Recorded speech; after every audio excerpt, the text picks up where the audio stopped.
Nella giornata della memoria ricordate anche nel Molise le vittime delle mafie.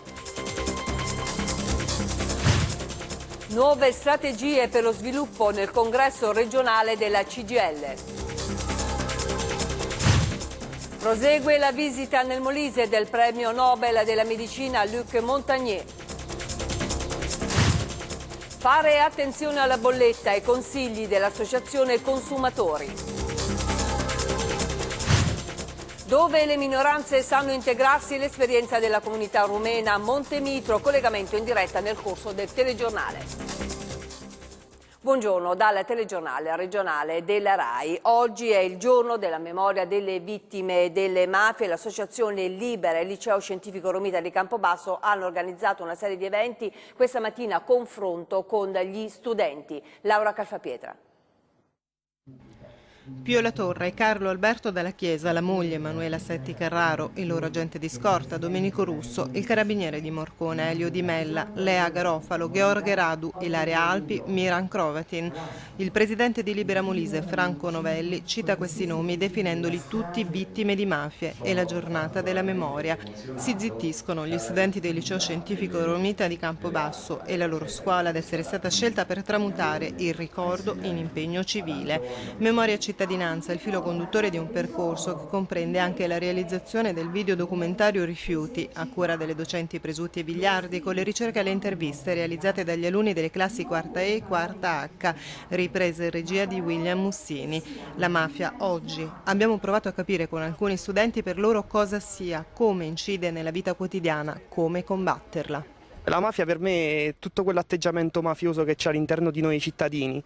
Finché vi saranno le piccole cose, finché nelle piccole cose noi ci troveremo a avere atteggiamenti mafiosi, dal buttare la cartaccia per terra, a non pagare una tassa, oppure a non vivere da cittadini, a non partecipare alle assemblee, allora a quel punto ci sarà un atteggiamento mafioso e allora in quel momento ci sarà sempre l'antistato e ci sarà sempre la mafia. Esiste purtroppo negli atteggiamenti di non solidarietà, nella non cittadinanza e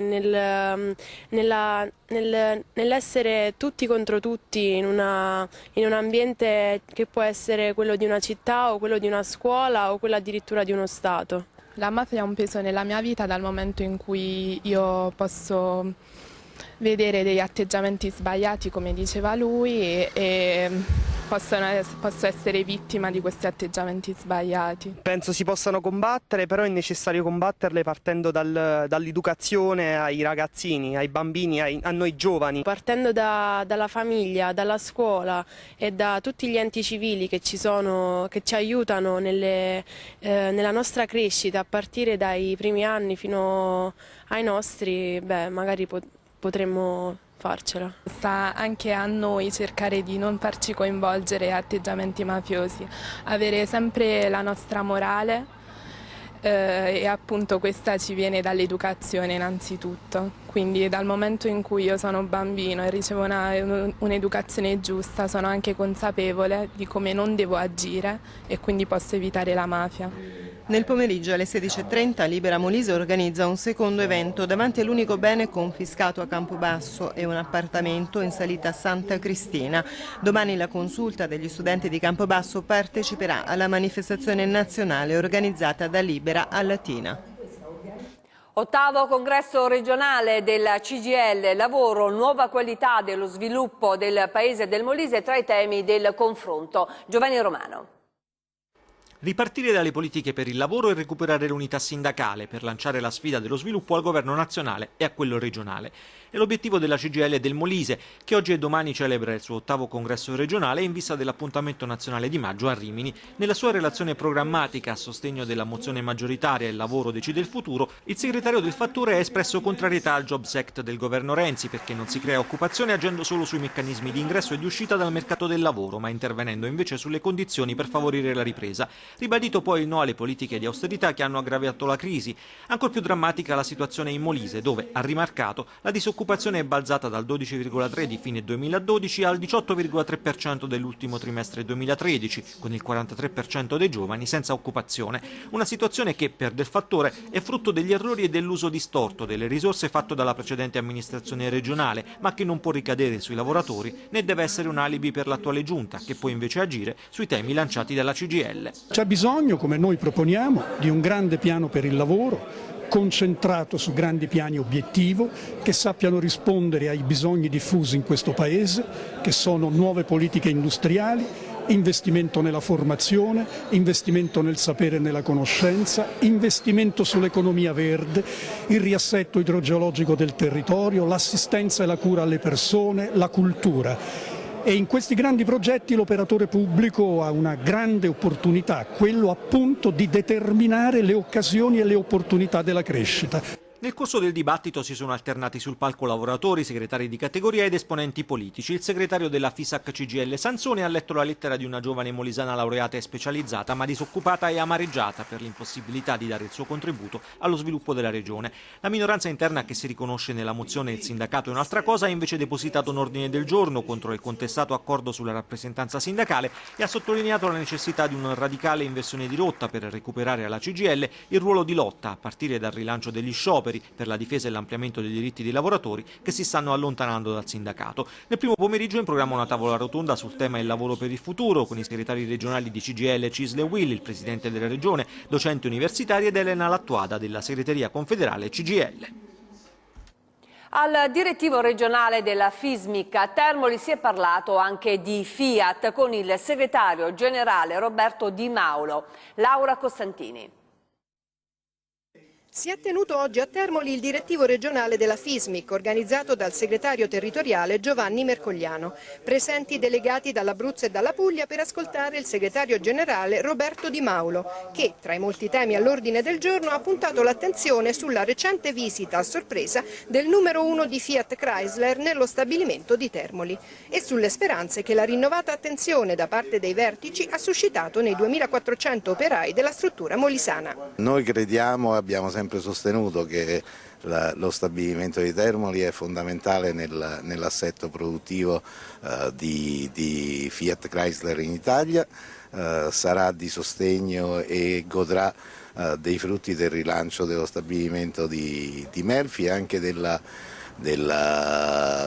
prevedibile ripresa produttiva per Pomigliano. Oggi è il primo giorno di primavera, credo che i lavoratori possano sperare che i loro sforzi, che ci sono sempre stati, siano compensati da minore cassa integrazione e da maggior lavoro per il futuro. Una ventata di ottimismo che fa da contraltare al persistente ricorso per lo stabilimento di Termoli ai turni di cassa integrazione. Il premio Nobel per la medicina Luc Montagnier in visita nel Molise è atteso l'incontro tra poco con il presidente Frattura in giunta. Intanto ieri il premio Nobel è stato al Neuromed di Pozzilli. Sentiamo Giorgio Matteoli. Un evento importante non solo per la struttura medica ma in generale per tutta la regione. Così Mario Pietracupa, presidente della Fondazione Neuromed, ha definito la visita all'istituto di Luc Montagnier, premio Nobel per la medicina nel 2008 per la scoperta del virus dell'HIV, ottenuta dalla sua equipe nel 1983. Lo scienziato francese ha tenuto una conferenza sulle nuove frontiere in campo medico-biologico alla luce delle ultime teorie fisiche. Sono numerose, secondo Montagnier, le malattie come AIDS o autismo a poter essere curate o addirittura prevenute con l'ausilio di nuove tecnologie, specialmente se, così ha auspicato, aumenterà la collaborazione con fisici, matematici e biologi. Non soltanto un pomeriggio di scienza, ma anche l'occasione per approfondire un futuro insieme. Pietracupa ha infatti parlato della concreta possibilità di una collaborazione di Montagnier con Neuromed, ipotesi già anticipata dallo stesso Luminare in conferenza stampa. Sono qui per la conferenza e per studiare la possibilità di una futura collaborazione. Quello che si potrebbe addirittura creare presso l'Istituto Neuromed è uno di quei poli di ricerca guidati da Montagnier e già presenti in tutto il mondo. Cerchiamo di aprire numerosi centri nel mondo e dimostrare che la loro varietà e la loro disposizione in molte parti del mondo può portare anche alla sperimentazione su diverse popolazioni e quindi al confronto fra i diversi risultati.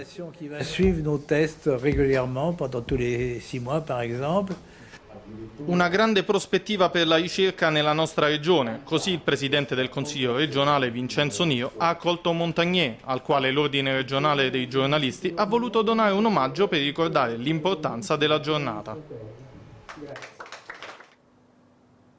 Restituzione da parte dei consiglieri regionali delle somme relative all'articolo 7. Su questo ed altri temi confronto questa mattina con una rappresentanza degli indignati del Molise. Maria Grazia Fascitelli. Abbiamo incontrato il nuovo procuratore generale della Corte d'Appello di Campobasso, Maurizio Grigo, e siamo soddisfatti per questo. Ad affermarlo sono alcuni rappresentanti del comitato dei cosiddetti cittadini indignati. Avevamo chiesto un incontro al procuratore in seguito alla decisione della Corte dei Conti di inviare alla Procura della Corte la richiesta di restituzione da parte dei consiglieri regionali delle somme relative all'articolo 7, spiegano gli indignati. Siamo qui per capire a che punto sono le indagini sui gruppi consigliari. Dicono di aver riscontrato in Grigo, ex procuratore capo di Varese, nominato da poco a Campobasso, ampia disponibilità all'ascolto. Gli abbiamo illustrato le iniziative che abbiamo portato avanti fino ad ora contro i soprusi della casta, spiegano, dalla battaglia contro il fondo per i portaborse alla raccolta di firme per una legge di iniziativa popolare che preveda il dimezzamento degli emolumenti. Il neoprocuratore Grigo si è limitato ad ascoltare i rappresentanti del comitato senza entrare nel merito della vicenda. Gli indignati stanno preparando una manifestazione popolare in piazza Municipio a Campobasso per i primi di aprile. L'energia incontra i cittadini, 2 appuntamenti organizzati dall'ADOC ieri a Campobasso e oggi a Isernia. Francesco Musi. Oggi non è più conveniente spostare i consumi elettrici negli orari serali. Inoltre, quando una società del mercato libero propone un risparmio, la percentuale indicata in realtà non è sull'intera bolletta, ma solo su una componente di essa. Sono alcuni dei suggerimenti dell'ADOC in materia di energia. A Campobasso e Isernia, incontri organizzati in collaborazione con altre associazioni di consumatori nell'ambito di un progetto nazionale. In Italia il costo di luce e gas è superiore fino al 30% rispetto ad altri paesi dell'Unione Europea. Tra i motivi, l'importazione gestita da una società in regime di monopolio per quanto riguarda il gas, mentre sui costi elevati dell'energia elettrica influisce la scarsa disponibilità di carbone, l'assenza del nucleare e l'eccessiva presenza di fonti rinnovabili. Già perché, come spiegato dal presidente dell'ADOC Molise Nicola Criscuoli, una parte della bolletta è dovuta al fatto che in Italia abbiamo superato il limite del 20% di fonti rinnovabili richiesto dalla Comunità Europea. Il resto dell'importo dipende invece da altri fattori come prezzo dell'energia, guadagno della società di vendita, costi di gestione e imposte. L'ADOC Molise propone quindi di ridurre fotovoltaico ed eolico, rivedere l'eliminazione del nucleare e abolire l'IVA sulle accise. Si è poi discusso della liberalizzazione del mercato energetico. Molti reclami sono dovuti proprio al passaggio non richiesto dal mercato cosiddetto tutelato, e cioè l'Enel, alle compagnie del mercato libero. Tra le proteste dei cittadini anche l'errata lettura dei contatori da parte delle società di distribuzione. Ed ora siamo pronti a collegarci in diretta con Francesco Cutro, che si trova a Montemitro, uno dei paesi croati del Molise, ma anche uno dei paesi che rappresenta un esempio di integrazione. Vediamo allora perché con Francesco. Buongiorno.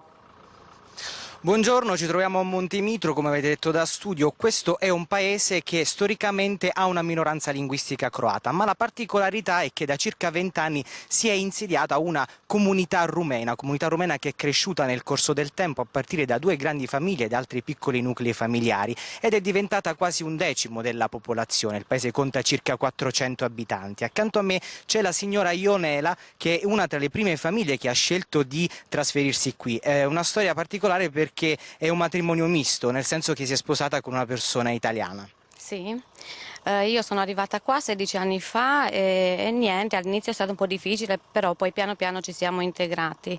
Per favorire una buona integrazione, secondo me, bisogna aprirsi da tutte e 2 le parti, bisogna collaborare, partecipare e essere disponibili. Ecco, è quello che hanno fatto qui a Montemitro, come vi hanno accolto e quali sono state le difficoltà iniziali?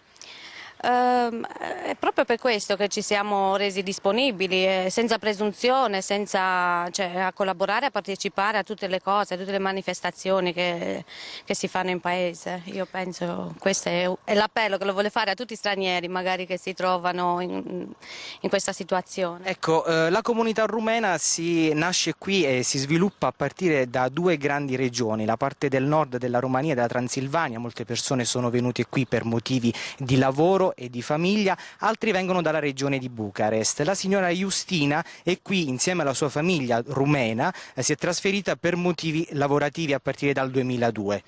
Sì, dal 2002 sono venuta qua con mio marito e i miei figli, ho 2 figli, lui lavora in un'azienda agricola, io lavoro come badante in paese. E niente, i miei figli hanno studiato qua, hanno fatto la scuola qua, hanno trovato un po' di difficoltà sempre per la lingua, però piano piano dopo la scuola hanno fatto le ore per imparare la lingua italiana e niente, piano piano si sono integrati loro. È stato difficile all'inizio, però tutto si può fare. Dicevamo la lingua è un aspetto importante, è una minoranza linguistica croata molto presente, ci sono corsi pomeridiani di croato, una lingua storica croata, a cui partecipano anche i bambini delle famiglie rumene. La signora Vesna è un'insegnante che insegna proprio croato. Sì, ho insegnato 10 anni qua la lingua croata moderna, ma è bello di questo paese che qua si parlano tutte le lingue, si parla rumeno, si parla albanese, abbiamo pure un signore tedesco. E questo porta ricchezza perché dietro ogni lingua c'è un mondo nascosto, c'è geografia, c'è storia e c'è pure la cucina. E così qua si vive bene pure grazie a questo mondo multietnico. E in estate abbiamo pure una festa che si chiama appunto multietnica, dove ognuno cucina la sua specialità di suo paese. Ecco, ma oltre a questo l'aspetto religioso è molto importante. La comunità rumena è una comunità ortodossa che si è ben integrata con quella cristiana perché riti e soprattutto sacramenti sono gli stessi e questo è stato un punto favorevole ed è stato un punto che ha contribuito a favorire questa integrazione. Padre Angelo, che cosa ci può dire in merito a questo? Posso solo ringraziare la popolazione di Montemitro e fare i complimenti a questa gente che riesce ad integrarsi nel rispetto reciproco, nel far sì che la fede continui ad andare avanti. A livello parrocchiale i ragazzi hanno trovato grande collaborazione, vengono tutti al catechismo, sia rumeni che anche originari del posto, ma si può dire che non c'è quasi nessuna differenza perché la fede è quella, il cristianesimo è quello. Con le iniziative che stiamo facendo a livello di visita alle famiglie ed anche con varie tante altre iniziative che si possono fare, si può benissimo andare avanti come già si sta facendo. Ecco. Bene, abbiamo visto dunque come è semplice riuscire a parlare di integrazione. Da questo piccolo mondo multiculturale è tutto, io restituisco la linea allo studio. Bene, salutiamo e ringraziamo Francesco Cutro. Vi ricordo che domani alle 12:25 su questa rete andrà in onda il settimanale. Tra gli argomenti della puntata, le giornate del FAI e la scoperta dei beni architettonici e storici del Molise, una rivisitazione dei luoghi che caratterizzano la battaglia dell'ottobre del 43 a Termoli e musica a Montagano con 4 gruppi musicali. Parleremo poi della terapia del sonno. Le rubriche della TGR. Bell'Italia, un viaggio tra le opere d'arte e i paesaggi del nostro paese. Prodotto Italia, agricoltura, industria, terziario. Il settimanale, l'approfondimento regionale, storie da ogni singola regione. Ambiente Italia, la tutela del paesaggio e del territorio. Est-Ovest, relazioni sociopolitiche tra l'Italia e i paesi dell'area dei Balcani. Regione Europa, il rapporto tra regioni italiane e istituzioni europee. Mediterraneo, storia, politica e tradizioni dei paesi del bacino del Mediterraneo. Le rubriche della TGR, il sabato e la domenica su Rai 3. È tutto, arrivederci.